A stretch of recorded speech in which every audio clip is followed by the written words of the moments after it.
Good afternoon. Looking back down this canyon, you can see the Tonto Creek and East Verde River valleys below, and in the distance the escarpment of the Mogollon Rim. But it's a little hot out here, so I'm going to head into this little shade over here, take a break, and talk some anime. Jii-san Coils, A Circle of Children.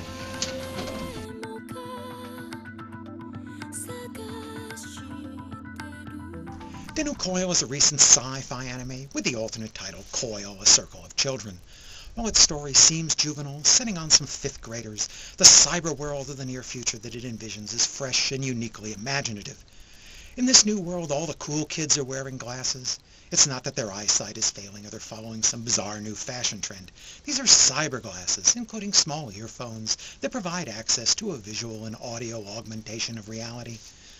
Thanks to some ubiquitous wireless, this isn't a separate virtual world. It's the normal everyday world, but those who wear the glasses can also see shared virtual reality extras overlaid on top of that real world, and a cool virtual world it is.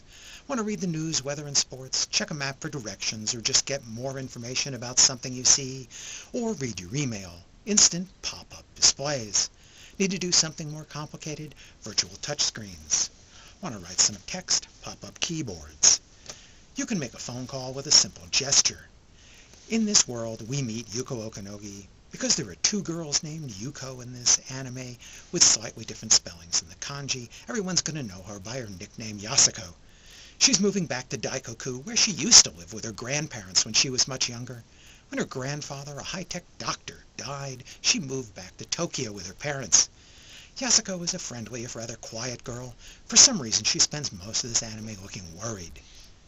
Kyoko is Yasuko's hyperactive little sister. She's all over the place. Yasuko also has a cute cyber pet, a virtual dog named Densky, a gift from her late grandfather. The dog is visible only to people who wears glasses, but provides affection and interacts with the real world much like a real dog, including chasing off and getting lost. Unlike a real dog, you can't actually touch him, but he reacts to your touch. And virtual stains and virtual hair are also easier to get out of the carpet.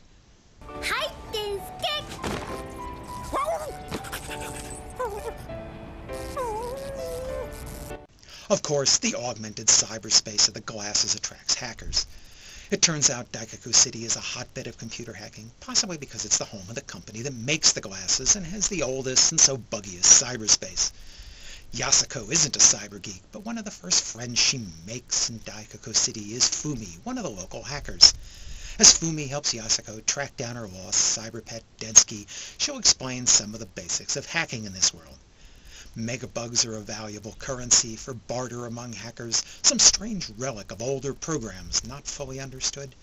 Hackers can sometimes find and open holes in cyberspace, crossing over into an older, purely virtual world apparently left around in the servers by incomplete formatting. And if your cyber pet wanders off into that virtual world, it'll have trouble coming back and slowly decay. Fortunately for Yasuko's lost pet, Densky, Fumi has the hacker tools to fetch back a wandering pet and the skills to use them. Yoshi, ike, oyaji.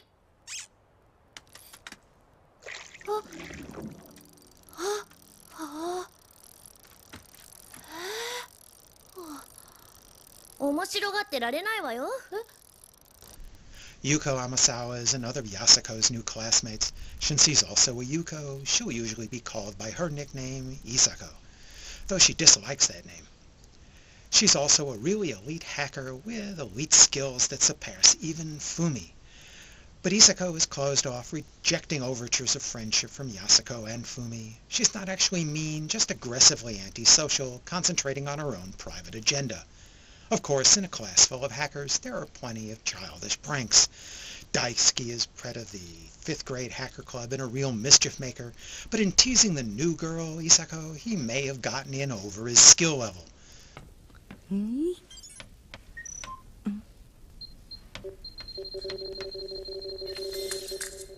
お手並み拝見といきましょうか。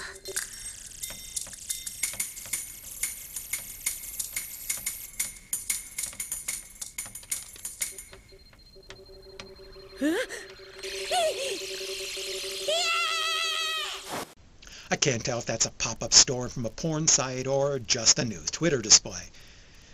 I spent a lot of time talking about the imaginative world of augmented reality in Den Coil. That's because I found it the most interesting part of the anime. The story is a bit of a cyber mystery. There are urban rumors aplenty about this cyberspace. One popular myth with kids is about Michiko, a cyber girl who's said to carry bad children off into cyberspace. Another is that sometimes dead people cross over into cyberspace where they try to contact the living again. And there are stories about some kids who've had their souls abandon their bodies and cross over to get lost in cyberspace, leaving behind a comatose body in the real world. Isako is obviously doing some major cyber hacking, looking for something rather specific that's obviously very important to her.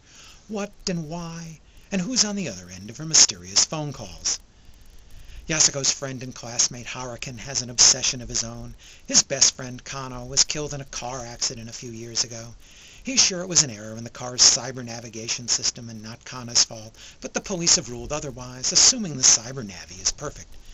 Because Kano was surfing for an entrance to pure cyberspace when she was killed, Harukin thinks she may still be alive in that cyber world. And Yasuko herself has some odd, half-forgotten memories from when she was very young and living in this town, when she thinks she had her own strange encounter with a mysterious cyber being. What's the meaning of the number 4423 that keeps turning up in odd places? Who's the mysterious biker? And who's behind this cyber mouse spy critter? Of course, if there are cyber hackers, there have to be cyber cops too. The Megamass Corporation that runs the enhanced reality has some antivirus programs to remove malware from the system. This manifests itself in cyberspace as Sachi, a big, friendly, balloon-like critter. Sachi has balls, 4 of them, that float around, searching out bugs, defects, and hacks, and destroying them. Since Sachi will attack cyber glasses that have been hacked by their owners, the hacker kids spend a lot of their time running away from Sachi. The real elite hackers may even challenge Sachi with some quick counter-hacking of their own. 勉強になるわ。って京子、レンチ。逃げて。Den Coil seems to be heading towards a lot of revelations about that fundamental cyber mystery when it abruptly wanders off track to tell 3 episodes of silly side story that don't seem to advance the plot at all. When it finally gets back on track with episode 14, it tells several exciting episodes resolving parts of the puzzle before it will eventually get around to delivering a solid, if emotional, conclusion. The story actually all makes sense at the end. In between, it provides some winsome characters, some excitement, some laughs, and some sadness. The tone gets more serious as the story progresses, and there are a few really depressing episodes. And as with many ghost stories where you just want to say, stay out of the haunted house, I occasionally wish they'd just take off their glasses. After all, while cyberspace can control some things in the real world, like vending machines, it's not real. The overly complex plot has to reach to explain why taking off the glasses isn't always going to be a solution, and often the cyber battles are just so much incomprehensible mystic mumbo-jumbo. The animation is credited to Madhouse, and it's pretty clean, imaginative, and fluid. They brought the augmented reality world to light with some crisp displays and clever visuals, making it all seem perfectly natural and commonplace.